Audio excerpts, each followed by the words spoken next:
அடுத்ததாக நம்முடைய இந்த கருத்தரங்கத்திலே உரையாற்ற வந்திருக்கும் சிவன்குடி சித்தசாமி மாணவன் தமிழ் வேலிச்சுடர் சிவன் திரு புதானந்தம் ஐயா அவர்கள் இவர் தமிழ் வாழ்வியல் சடங்குகளை அதாவது தமிழ் வாழ்வியல் சடங்குகளை முறையாக ஒரு பாடத்திட்டமாக அமைத்து திருவள்ளுவர் பல்கலைக்கழகத்திலே அந்த முதலாம் ஆண்டு பட்டய படிப்புக்கு தலைமை ஆசிரியர் இருக்கிறார். தமிழ் தொண்டு குறித்து தமிழ் மொழிகளிலே சடங்குகள் நிகழ்த்த வேண்டும் என்பதை ஒரு நிறுவன அமைப்பாக கொண்டு மக்களிடையே இந்த அரிய தொண்டு ஆற்றி வருகின்ற ஐயா அவர்களை அன்புடன் அழைக்கின்றோம்.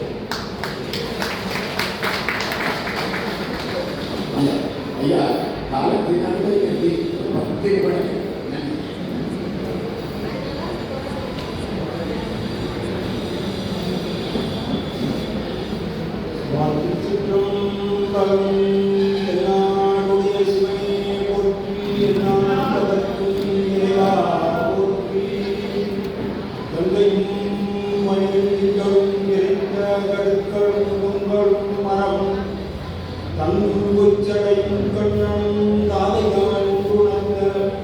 மென்மடக்கை அமுத பாசாங்கம் மணிந்து வெப்பையிட்டு ஆரணங்க மண்ணை என்று உணர்த்திட